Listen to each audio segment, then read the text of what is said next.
अधूरी कोख। रेखा की शादी बड़े धूमधाम से हुई थी। जब उसने अपने ससुराल में कदम रखा तो उसे लगा जैसे सारी खुशियां उसकी झोली में आ गई हों। परिवार संपन्न था, पति प्यार करने वाला दिखता था और उसे लगा कि उसकी जिंदगी अब किसी सपने की तरह होगी।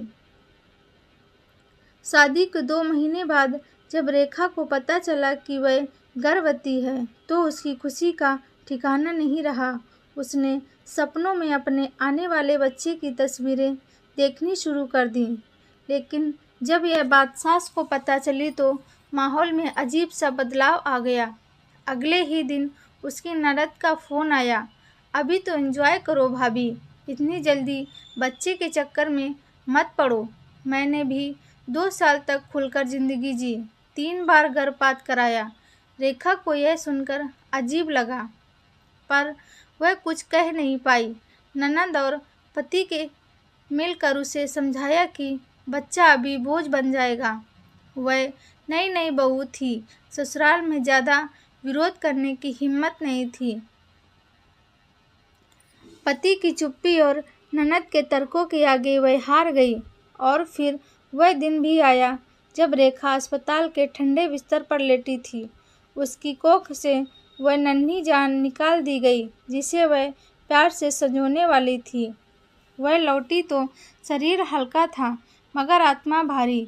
दिल में एक टीस थी, आंखें आंसुओं से भरी हुई थीं। रातों को करवटें बदलते हुए उसे ऐसा लगता जैसे उसने खुद अपने बच्चे को मार दिया हो।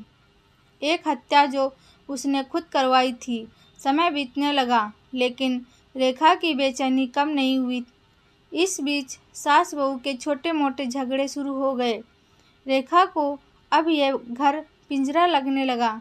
पति माँ के सामने कुछ नहीं कहता था, बस उसे चुप रहने की सलाह देता था। रेखा समझ गई कि जो 2 साल उसे एंजॉय करने थे वह अब मानसिक यातना में बदल चुके थे। शायद यह उस मासूम बच्चे की बद्दुआ थी जिसे उसने इस दुनिया में आने से पहले ही विदा कर दिया था।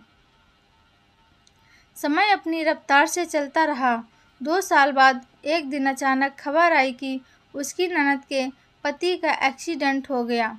वह अब इस दुनिया में नहीं रहे थे। उसकी ननद जो 2 साल एंजॉय करने की सलाह देती थी, अब अपने 16 साल के बेटे के साथ अकेली रह गई थी। रेखा इस घटना को अपनी ज़िंदगी से जोड़कर देखने लगी। वह सोचती रही, क्या यह सब किसी अदृश्य न्याय का हिस्सा था? क्या उसकी ननद भी अब समझेगी कि जब एक माँ से उसका सहारा छिन जाता है तो कैसा लगता है? उसका मन अंदर तक हिल गया। उसे नहीं पता था कि आगे क्या होगा, पर इतना ज़रूर समझ आ गया था कि किसी भी माँ की कोख अधूरी रह जाए तो उसका दर्द ताउम्र पीछा नहीं छोड़ता। समय बीतता गया लेकिन रेखा के मन में अपराध की जड़ें और गहरी होती गईं।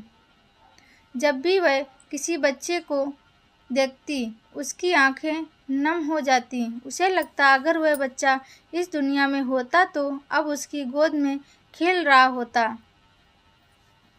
जब वह अपनी ननद को देखती तो उसे एहसास होता कि माँ बनने का सुख और सहारा कितना ज़रूरी होता है। ननद की आंखों में अब वही अकेलापन था जो रेखा की आत्मा में बस गया था। एक दिन रेखा ने हिम्मत जुटाकर अपने पति से कहा, अगर उस दिन तुमने मेरा साथ दिया होता तो आज मेरी कोख सूनी ना होती, मैं अपने ही बच्चे की कातिल बनती ना। पहली बार उसके शब्दों में इतनी तीव्रता थी कि पति भी कुछ नहीं बोल पाया। सास अब भी वैसे ही सख्त थी, लेकिन रेखा ने ठान लिया था कि अगर अगली बार उसकी कोख में कोई नन्ही जान आएगी तो उसे कोई छीन नहीं सकेगा। इस बार वह खुद के लिए लड़ेगी, क्योंकि अब वह जान चुकी थी कि माँ बनने का सुख दुनिया की किसी भी आज़ादी से बड़ा होता है। तो दोस्तों, कैसी लगी ये कहानी?